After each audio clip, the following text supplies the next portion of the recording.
Bueno, después de haber visto la clasificación de los puentes según la Secretaría de Comunicaciones y Transportes, tenemos otro tipo de clasificaciones que no están dentro de la Secretaría. La primera clasificación es según su estructura. Dentro de ellas se encuentran dos tipos que son puentes fijos y puentes móviles. Puentes fijos, dentro de ellos entran los puentes de armadura, los puentes flotantes, los puentes colgantes, los puentes de arco, los puentes de viga. Dentro de los puentes móviles entran lo que son los puentes giratorios, puentes basculantes, puentes de elevación vertical. Ahora bien, ya vimos lo que es según su estructura, ahora es según sus materiales. Dentro de ella están los puentes de concreto, los puentes metálicos, los puentes de mampostería y los puentes de madera. Ahora bien, seguimos con lo que es la mecánica de suelos. La mecánica de suelos es la disciplina que se ocupa de las propiedades, comportamiento y utilización del suelo como material estructural, de tal manera que las deformaciones y resistencias del suelo ofrezcan seguridad, durabilidad y estabilidad a las estructuras.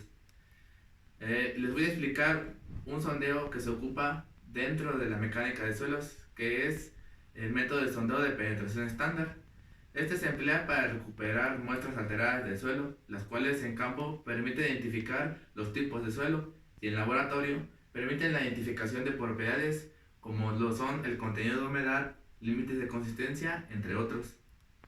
Para hacer este ensayo requerimos de un equipo.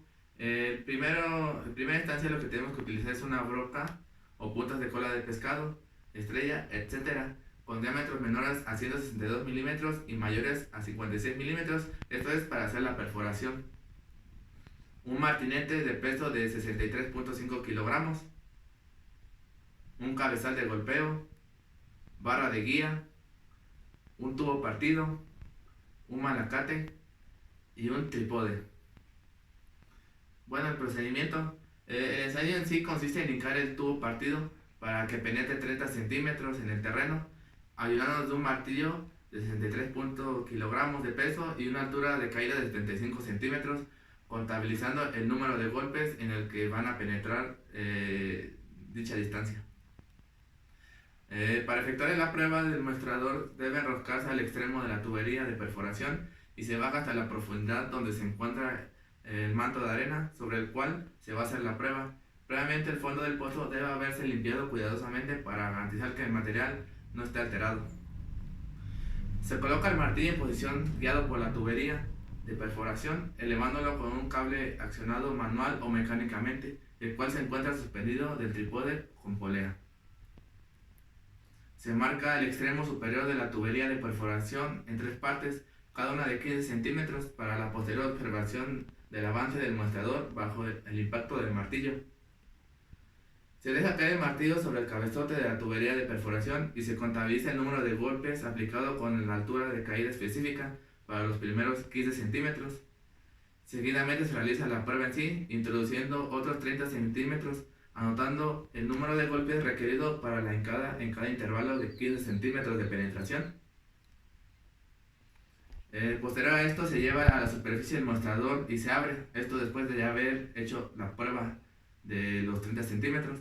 Se debe registrar la longitud de la muestra, su peso y descubrir sus características en cuanto al olor, color, uniformidad, etc.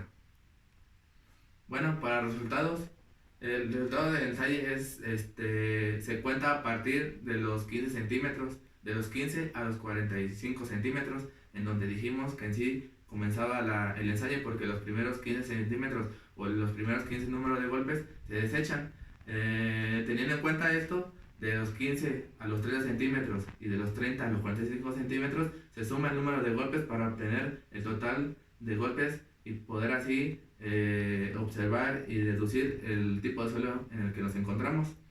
Ahora bien, si el número de golpes requerido para profundizar en cualquiera de estos intervalos de 15 centímetros supera los 50, el resultado del ensayo deja de ser la suma anterior y esto se convierte en un rechazo y se coloca una R.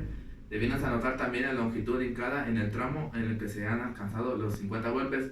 Esto no quiere decir que el suelo no sirva, sino que la R significa que el suelo después de los 50 golpes es resistente. ¿Por qué? Porque no entró durante ese intervalo de golpes.